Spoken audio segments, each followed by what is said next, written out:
Olá, vocês estão me ouvindo? Sim, perfeitamente. Ok, vou tentar aqui compartilhar a tela. Tudo bem.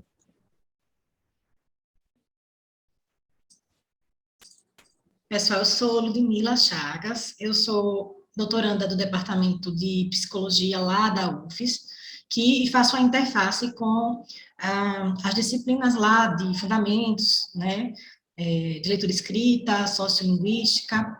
Para mim é uma grande novidade esse congresso, né, nessa área especificamente, e que seja o primeiro de muitos. Então, muito humildemente, eu venho aqui apresentar fruto de um trabalho que nós fizemos na disciplina, embora não seja esse o meu objeto de pesquisa, mas pode ser de futuras pesquisas, né? A, a religião, enquanto categoria sociolinguística, uma revisão da literatura. A minha orientadora é a professora Raquel Fritag.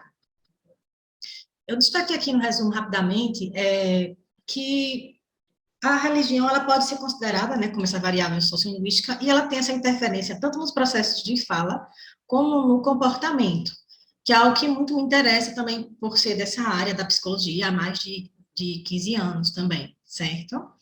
Então, eu trago aqui alguns trechos, né, de alguns autores, mas especificamente de Goffman, Ludmila, Kunders. o slide, você está passando o slide, porque para a gente ainda está no primeiro. Não passou, né? Deixa eu ver. Não. Pronto. Então, eu destaquei justamente os autores Gumpers e esses outros autores Goffman, porque eles vão falar justamente, né, dos conceitos da sociolinguística interacional. E aí, nós temos os conceitos de nichos institucionais, e situação social e status de participação. A família e também, quando ela faz parte de algum nicho, né, em algum espaço de prática, comunidade de prática religiosa, também existe uma diferença, né, nos resultados dos estudos, foi o que eu observei. E quando as pessoas dessa família, que o indivíduo faz parte também, dispõem de mais de um tipo de comunidade de práticas religiosas, então isso também vai interferir. Então, essa é uma variável que precisa ser melhor investigada, além só de gênero e sexo, que é o que, desculpe, gênero e escolaridade, que é o que a gente é, verifica mais nos trabalhos, né? Os objetivos, dá para ver também? Está passando? Pronto. Então, os Está tudo objetivos, aparecendo sim, normalmente. nós temos que, o que eu destaquei, que compreender a fala que acompanha, que é uma performance, né, daquele que participa dessa comunidade de prática. Existe todo um movimento, e aí é uma discussão muito grande que nós tínhamos na disciplina, mas será que em outras áreas também a gente não tem essa performance, como hoje nós estamos nessa performance aqui para falar, né, no colóquio? Então, existe toda uma performance, toda uma entonação e um modo de falar próprio e a questão do comportamento que me chama bastante atenção para desenvolver o estudo, né?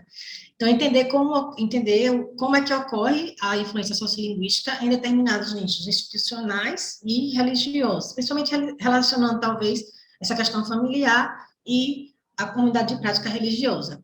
Então, como é que eu fiz? Dentro da disciplina, nós tivemos acesso, foi disponibilizado alguns textos, nós pegamos alguns textos, né, de Pedrosa, que foi o mais antigo, Yagdro, que é da Universidade do Arizona, Silva e Souza, né? Então, a gente foi a fundo eu fui a fundo nesses textos, destacamos ali os títulos, né, eles falam sobre essa questão da comunidade de práticas, das estratégias de uso da fala, tu, você, no caso de Souza, e a gente também tem como foco nesses estudos, que não são muitos ainda, né? Eles tentam fazer também uma relação com a linguística ecossistêmica, com a ecolinguística, né, que é uma vertente desenvolvida no Brasil, que mais Mais um especificamente minuto, quem, ok? quem traz isso é Silva, né, no trabalho dele. Como nos resultados, dentro do que eu pude observar, eu destaco a fala de Andrade Freitag, né, Santana, que fala, por exemplo, que o poder dessa fala é tão significativo, né? Então, que a fala do líder religioso, ela vai inspirar os outros participantes a falarem da mesma forma e terem aquele comportamento similar. Foi uma pesquisa que elas realizaram aqui no interior de Lagarto, aqui em Sergipe, e elas conseguiram confirmar isso também na comunidade de prática religiosa que era católica, né? Que já não era de nenhuma religião neopentecostal, nem protestante. Como conclusão, eu reforço, né, que a religião realmente ela interfere na língua e no comportamento, que diferentes participações na comunidade de prática religiosa é que vai formar essa identidade individual, e não somente uma ou outra experiência, mas um conjunto, né? A religião, ela é uma variável independente, diferente do que antes dos estudos que nós tínhamos anteriores, não era muito considerada, e ainda não é, se fala muito só de gênero, né, e de escolaridade. Nas comunidades de prática religiosa, os indivíduos, eles preferem ser chamados pelos nomes, pelo que se identificam, por aquilo que eles se veem, né, e uma coisa bem interessante que num desses estudos foi que nos ambientes virtuais, que foi no Facebook, foi observado que pessoas de comunidade de práticas religiosas, elas podem não seguir aquelas formalidades, né, de chamar de irmão, com aquele respeito mesmo que eles botam na ata, quando escrevem sobre a reunião. Então, no ambiente virtual, isso foi modificado, né?